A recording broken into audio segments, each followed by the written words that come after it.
Hi friends, welcome to my channel. ముందుగా అందరికీ ఉగాది మరియు రంజాన్ శుభాకాంక్షలు అండి. ఈరోజు మన వీడియోలో ఉగాది పచ్చడిని ఎలా చేయాలో చూద్దాం. ఇక ఆలస్యం లేకుండా వీడియోలోకి వెళ్ళిపోదామా? ముందుగా ఉగాది పచ్చడిలోకి కావాల్సిన వస్తువులు అయితే తీసుకుందాం. నేను ఇక్కడ ఒక పచ్చి మామిడికాయ అయితే తీసుకున్నాను. అలాగే నీళ్ళలో నానబెట్టిన ఉసిరికాయ సైజ్ అంతా చింతపండుని తీసుకున్నాను. అలాగే 2 పచ్చిమిర్చిని అయితే తీసుకున్నాను. ఉగాది పచ్చడి తీయగా ఉండడానికి తురిమి పెట్టుకున్న బెల్లాన్ని తీసుకున్నాను. లాస్ట్గా నేను ఇక్కడ వేప పూతను అయితే తీసుకున్నాను. ఈ వేప పూతని నేను ఇక్కడ 2 కాడలు అయితే తీసుకున్నాను. అంతకన్నా ఎక్కువైతే తీసుకోలేదు. పువ్వున్న కాడల్ని ఇలా తీసుకున్న తర్వాత ఆ కాడకు ఉన్న పువ్వుల్ని విడిగా తీసుకుని ఒక బౌల్లోకి అయితే వేసుకోవాలి. ఇక్కడ నేను చూపించిన విధంగా అయితే పువ్వులని ఒక బౌల్లోకి అయితే తీసుకోండి. ఉగాది రోజున ఈ ఉగాది పచ్చడికి మనం విశేష ప్రాధాన్యత ఇస్తాము. ఎందుకంటే ఈ ఉగాది పచ్చడి తీపు, పులుపు, కారం, వగరు, చేదు కలిసిన షడ్రుచుల సమ్మేళనం. సంవత్సరం పొడుగునా మనకి ఎదురయ్యే మంచి చెడులను, కష్టసుఖాలను సమానంగా తీసుకోవాలని అనే సందేశాన్ని ఈ పచ్చడి మనకిస్తుంది. వేప పువ్వుని విడిగా తీసి ఒక బౌల్లోకి వేసుకొని పక్కన పెట్టుకున్న తర్వాత ఇప్పుడు ఒక పచ్చి మామిడికాయని అయితే తీసుకోవాలి. ఈ పచ్చి మామిడికాయని సన్న ముక్కలుగా కట్ చేసి ఒక బౌల్లోకి అయితే తీసుకోవాలి. ఇలాంటి పచ్చి మామిడికాయని చూసినప్పుడల్లా నా బుర్రలోకి ఒకే థాట్ వస్తుందండి.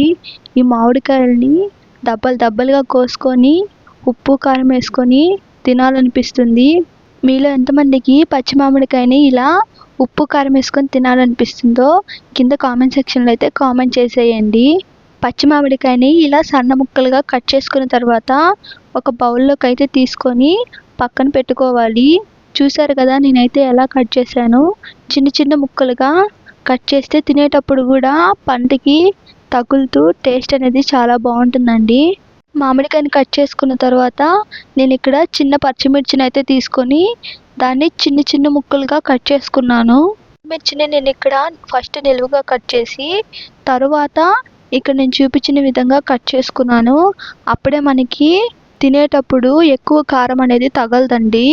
నేను ఈ ఉగాది పచ్చడిలో పచ్చిమిర్చి అనేది చిన్నది వేసుకున్నానండి, కారం అనేది తక్కువగా. పచ్చిమిర్చిని ఇలా చిన్న ముక్కలుగా కట్ చేసుకొని ఒక బౌల్లోకి తీసుకొని పక్కన పెట్టుకోవాలి. చూస్తున్నారు కదా ఎంత చిన్న ముక్కలుగా నేనైతే పచ్చిమిర్చిని కట్ చేసుకున్నాను. కట్ చేసుకున్న పచ్చిమిర్చిని పక్కన పెట్టుకొని ఉగాది పచ్చడి కలుపుకోవడానికి ఒక బౌల్ అయితే తీసుకున్నాను. ఇప్పుడు ఇందాక మనం నానబెట్టుకున్న చింతపండుని అయితే బాగా కలుపుకోవాలండి. నానబెట్టుకున్న చింతపండుని ఇలా బాగా కలుపుకొని దాంట్లో ఉన్న చెత్తని పక్కకు తీసి పడేయాలి. చింతపండులో ఉన్న చెత్తనంతా పక్కకు తీసి పడేసుకున్న తర్వాత నేను ఇక్కడ చింతపండు రసాన్ని అయితే తీసుకున్నాను. ఇప్పుడు ఈ చింతపండు రసాన్ని ఆ బౌల్లో అయితే పోసుకోవాలి.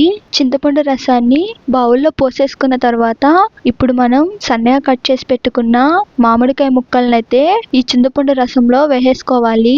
నేను ఇక్కడ ఒక 3 టేబుల్ స్పూన్లు అయితే వేసుకున్నానండి. మామిడికాయ ముక్కల్ని మీకు ఇష్టం వచ్చినన్ని వేసుకోవచ్చు. నేను ఇక్కడ కొన్ని అయితే వేసుకున్నాను. మామిడికాయ ముక్కల్ని వేసుకున్న తర్వాత ఇందాక మనం వలిచి పెట్టుకున్న వేప పువ్వునైతే కొన్ని అయితే వేసుకోండి. మరీ ఎక్కువ వేస్తే చేదనేది ఎక్కువైపోతుంది. కొద్దిగా వేప పూతను అయితే వేసుకున్న తర్వాత ఇప్పుడు మనం సన్నగా తరిగిన పచ్చిమిర్చిని అయితే వేసుకోవాలి. పచ్చిమిర్చిని మరీ ఎక్కువ వేయకండి, కొద్దిగా అయితే వేసుకోండి. నేను ఇక్కడ కొద్దిగా అయితే వేసుకున్నాను. పచ్చిమిర్చిని అయితే వేసుకున్న తర్వాత లాస్ట్ గా తురిమి పెట్టుకున్న బెల్లం అయితే వేసుకోవాలి. నేను ఇక్కడ ఒక 2 టేబుల్ స్పూన్ల బెల్లాన్ని అయితే వేసాను. మీరు కావాలంటే మీకు తీపి అనేది ఎక్కువ ఉండాలనుకుంటే మీరు ఒక 3 టేబుల్ స్పూన్ల బెల్లం అయితే వేసుకోండి. ఇప్పుడు చిటికెడంతా సాల్ట్ అయితే వేసుకోవాలి. సాల్ట్ అనేది వేసుకున్న తర్వాత ఇప్పుడు కాస్తని నీళ్ళని అయితే పోసుకోవాలి. నీళ్ళు అనేటివి మీరు ఎంతైతే చేసుకోవాలనుకుంటున్నారో ఉగాది పచ్చడి దానికి సరిపడినంత నీళ్ళనైతే పోసుకోవాలి. వాటర్ అనేది పోసుకున్న తర్వాత వేసుకున్న బెల్లం కరిగిపోయేంత వరకు బాగా కలుపుకోవాలండి. కొంతమంది ఉగాది పచ్చడిలో అట్టిపండు, జామ నిమ్మకాయ, చెరుకు రసం అయితే వేసుకుంటారు. మా ఇంట్లో అయితే మేమైతే ఇలా చేసుకుంటాము. మీరైతే మీ ఉగాది పచ్చడిలో ఏమేమి వేస్తారో నాకైతే కింద కామెంట్ సెక్షన్ లో అయితే చెప్పండి. బెల్లం కరిగేంత వరకు బాగా కలుపుకోవాలండి. ఇంతేనండి, ఉగాది పచ్చడి అయితే రెడీ. మీరు కూడా మీ ఫ్యామిలీతో ఇలా ఉగాది పచ్చడిని అయితే చేసుకొని తిని ఈ సంవత్సరం అంతా ఆనందంగా ఉండాలి. అలాగే మీకు మా ఛానల్, మా రెసిపీస్ నచ్చినట్టయితే లైక్, షేర్, సబ్స్క్రైబ్ చేయడం మాత్రం మర్చిపోకండి. అలాగే పక్కనున్న గంట సింబల్ అయితే క్లిక్ చేయండి. నేను ఎప్పుడైనా వీడియోస్ అప్లోడ్ చేస్తే మీకు అది నోటిఫికేషన్ రూపంలో వస్తుంది. అందరికీ మరోసారి రంజాన్ మరియు ఉగాది శుభాకాంక్షలు అండి. మీరు మీ ఫ్యామిలీతో ఈ పండుగల్ని సంతోషంగా చేసుకోవాలని నేను కోరుకుంటున్నాను. మీకు ఈ వీడియో నచ్చినట్టయితే లైక్ చేయడం మాత్రం మర్చిపోకండి. ఇంకా మీకు ఎలాంటి వీడియోస్ కావాలో కింద కామెంట్ సెక్షన్ లో అయితే కామెంట్ చేసేయండి. మరో వీడియోలో మరో రెసిపీతో మళ్ళీ కలుసుకుందాం.